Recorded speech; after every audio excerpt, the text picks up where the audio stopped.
All right. Well, welcome to Riordan Mansion State Historic Park. My name is Shannon Benjamin. I'm a senior ranger here at Riordan Mansion.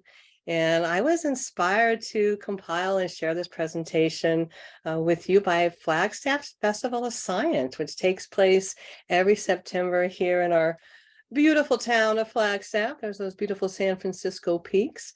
And once you start looking into all these fields of science that we really celebrate here in Flagstaff, you see the Riordan family's fingerprints all over them.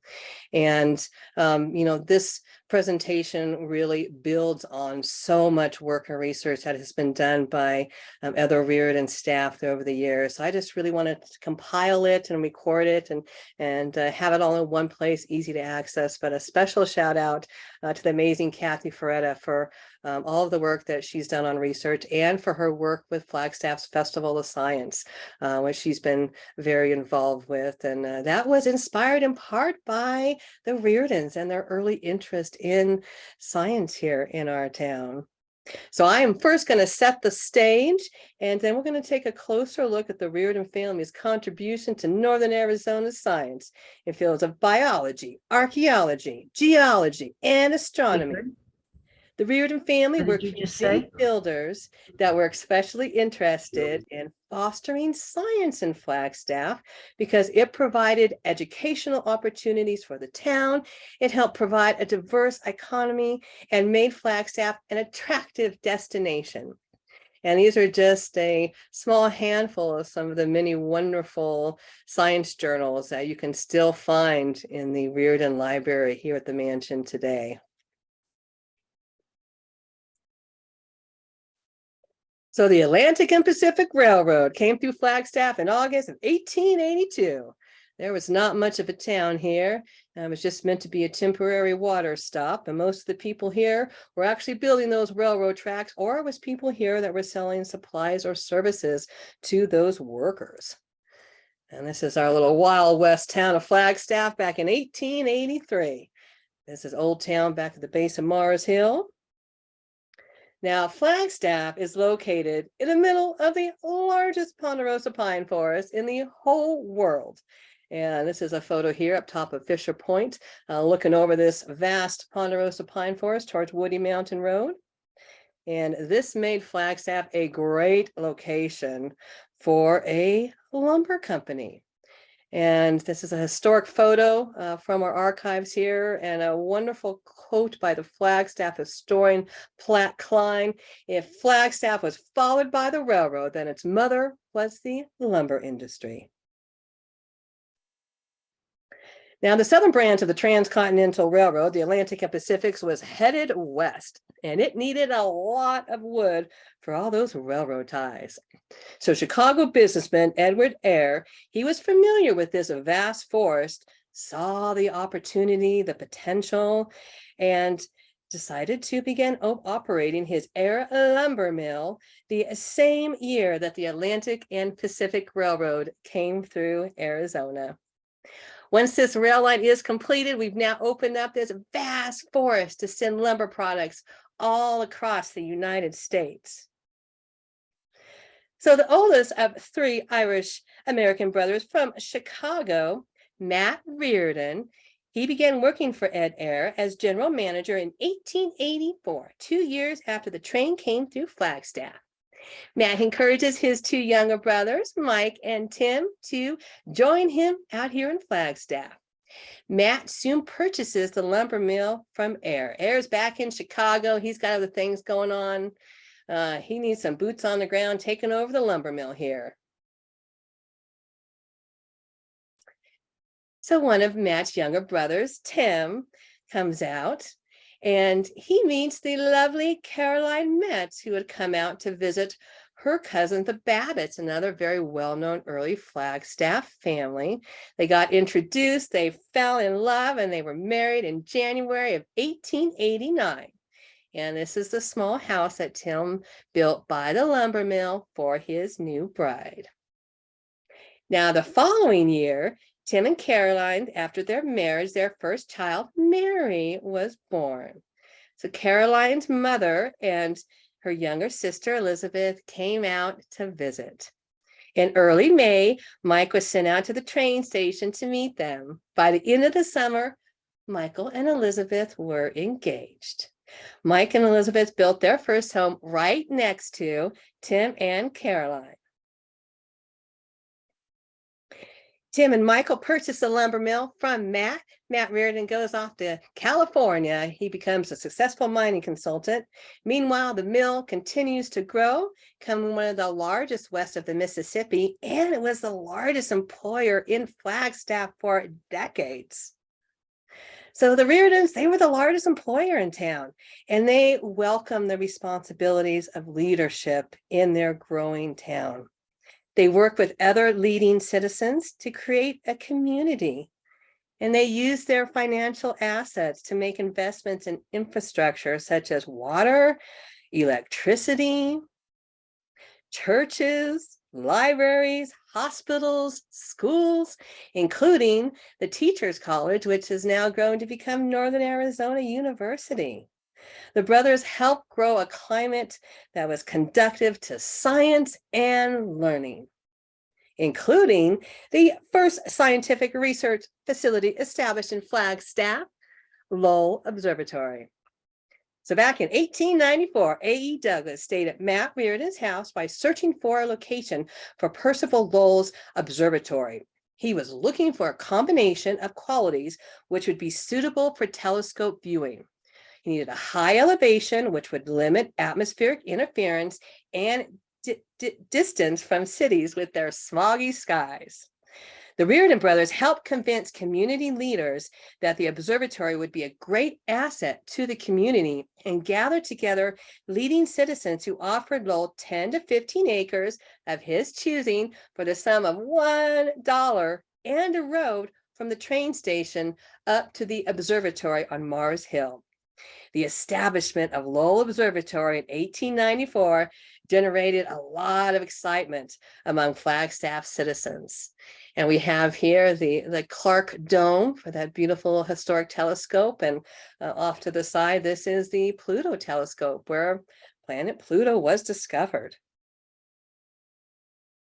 So A.E. Douglas, he went on to develop the new science of dendrochronology, which is the method for dating wood by analyzing growth ring patterns. He established a laboratory of tree ring research at the University of Arizona in 1937. And these techniques have been used to date structures around the world.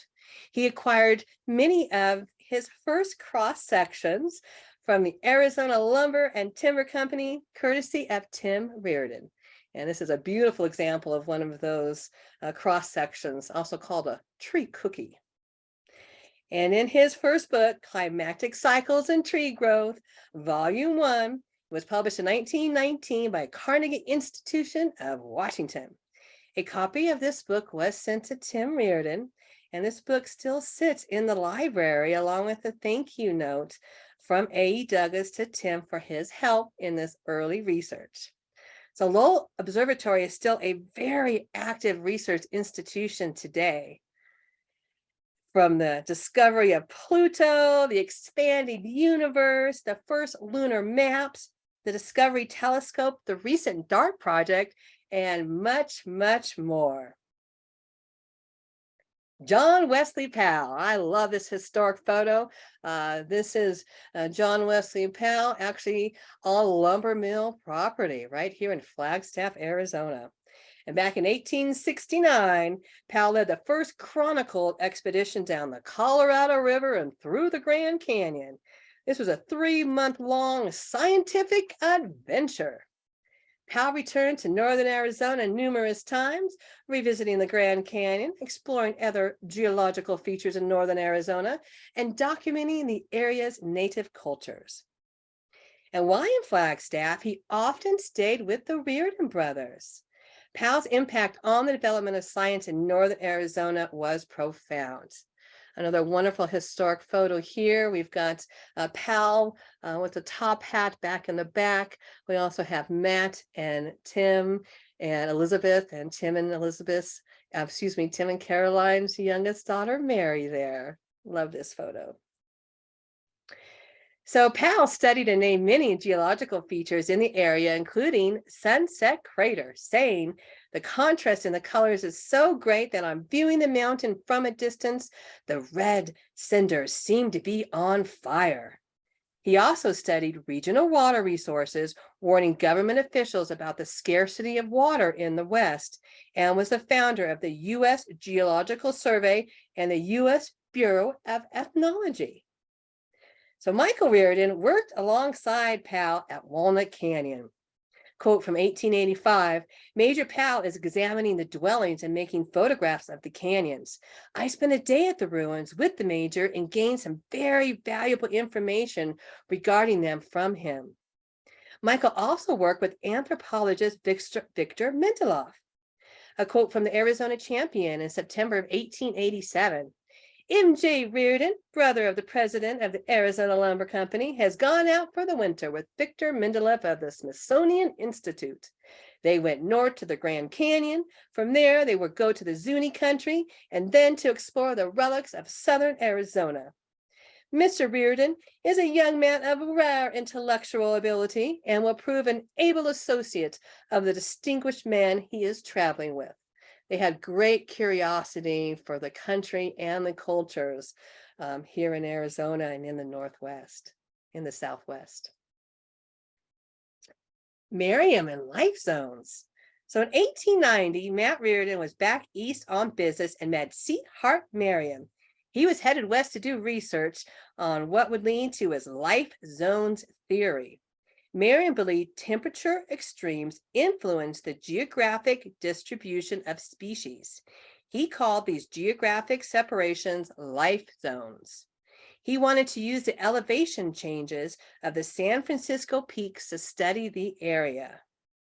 Matt wrote home to his younger brother, Michael, who was handling the company business in his absence, "Whatever he needs, give it to him. I've always thought we should support science whenever possible."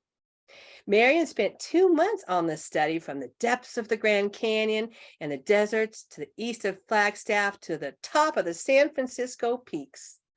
And this is a photograph from Hart Prairie looking at just some of those life zones that he was investigating here in northern Arizona. And during this time, he often stayed with Mike and Elizabeth Riordan. He then published the first comprehensive report of the animal and plant life of the area while introducing his now famous life zones.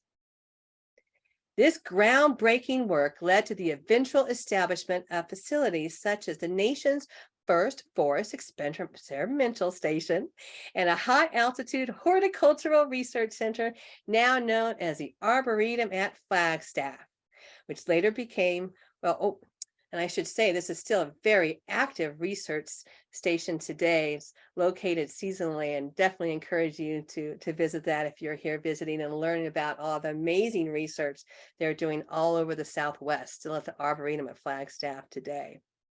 So Miriam established the Biological Survey of the United States, and this became the U.S. Fish and Wildlife Service. And in Miriam's 1890 scientific paper, "Results of the Biological Survey of the San Francisco Mountain Region and Desert of the Little Colorado, Arizona," he thanked the Riordan brothers for their assistance. So Dr. Bernhard Fernau became chief of the USDA's Division of Forestry in 1886. His main policy goals were the establishment of a national forest system and introduction of scientific forest management.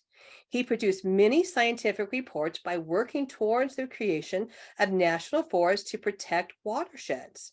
During the summer of 1896, Fernau was in Flagstaff preparing a paper entitled "The Forests and Deserts of Arizona" for the National Geographic Society.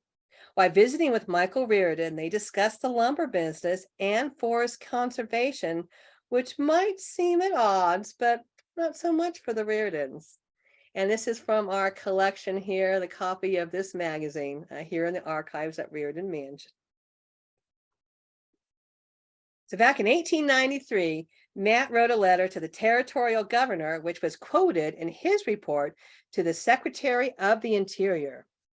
I believe that it is the duty of every person who can give the matter thought and who is in position to influence anyone's actions in the premises to make some endeavor to perpetuate our forest conditions for the benefit of future generations in the territory. Upon the rational use of our forests will depend the happiness and welfare, and I may say the absolute existence of any large population in the territory. And the time to act is the present, when the least possible injury will be done to vested rights. I believe the government ought to withdraw all timberlands it possesses and ought to appoint a competent forester who will make it its sole duty to see that the covering which nature has afforded our mountaintops should be preserved to the end that the valley land of the territory be protected either from droughts or floods in the years to come. And the San Francisco Mountain Forest Reserve was established in 1898. Tim Riordan wrote to Gifford Pinchot in 1903, suggesting Flagstaff as an ideal location to do research on Ponderosa pine. The U.S. Forest Service was created in 1905 with Gifford Pinchot as its first chief. The need for research was essential. There was concern about the regrowth of Ponderosa pine trees after harvesting, and they wanted to better understand the Ponderosa pine ecosystem. They wanted this important economic and scenic resource to be sustainable. Fort Valley was chosen as the first ever forest research station at the base of the San Francisco Peaks and 9 miles northwest of Flagstaff. These stations were to supply a solid technological foundation for national forest management, created for the purpose of gaining knowledge of American silviculture and the best use of forest products. Long-term objectives of research were regeneration, stand improvement, and recording climatological information. This project continues today. The Fort Valley campus is listed on the National Register of Historic Places, and the archives include photographs, maps, correspondence, reports, and are available to researchers. The Museum of Northern Arizona. It was founded in 1928 by Harold Colton and Mary Russell Farrah Colton, and this was the culmination of a community effort by a group of Flagstaff citizens, including the Riordans. And I love this quote at the entrance to the Museum of Northern Arizona. This museum displays ideas and not things. And that's what we try to do here at Riordan Mansion also. The Museum of Northern Arizona was founded to preserve the history and cultures of Northern Arizona. It continues to play a vital role in research and interpreting the Colorado Plateau in fields of geology, paleontology, zoology, biology, anthropology, ethnology, and fine art. Whew. Another place you definitely want to put on your must-visit list when you're here in Flagstaff. And now we come to the Flagstaff Festival of Science. A committee led by Matt Reardon moved forward the plan for the Summer School of Science in 1896. That year, Flagstaff residents participated in the Summer School of Science, attending free lectures by leading scientists such as Percival Lowell, C. Hart Miriam, Princeton University paleontologist Dr. William Berryman Scott, and Dr. Bernhard Fernau, chief of the U.S. Department of Agriculture's Division of Forestry. And well over a century later, Flagstaff still comes out to hear scientists speak during the annual Flagstaff Festival of Science, the best 10 days of the year. This is the longest running, entirely free science festival in the world. This year, the keynote speaker was the world-renowned Egyptologist, Dr. Zawi Hawass.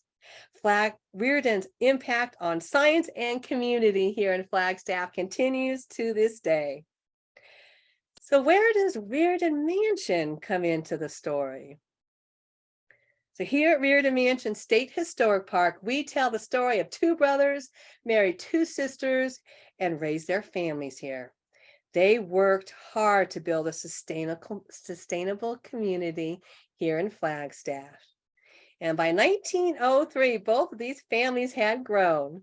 So here on the upper left is Tim, his wife Caroline, their two daughters Mary and Anna. On the lower right there, we have Michael's wife Elizabeth and four of their 5 children. This family needed some more space. Flagstaff had grown too. This is a historic photo of our town back in 1904. So by 1903, the families decided they were going to upgrade to larger homes. They chose to build a duplex with a connecting billiards room. And Santa Fe architect Charles Whittlesley was hired to design the home. He was the chief architect, and he was designing the iconic Altavar Hotel, perched on the south rim of the Grand Canyon. And this 13,000 square foot home is a unique and beautiful example of an American arts and crafts home. They use local materials, Ponderosa pine and volcanic basalt to construct their new home. The mansion was completed in summer of 1904. The second generation gifted the mansion many of their belongings and 5 acres of the estate to Arizona State Parks in the 1980s to preserve it and to tell the story of a family and a community. And have a wonderful photo of the snowy Riordan mansion earlier this year, the East House dining room, and a little close-up of some of the beautiful stained glass you'll see throughout the mansion. So I invite you to come visit us at Riordan Mansion.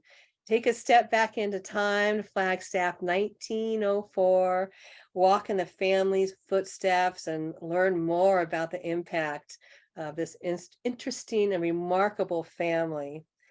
And I really hope that what you've learned today adds to your enjoyment and appreciation of Flagstaff, the history, the science, the families, the stories that make this space unique and special.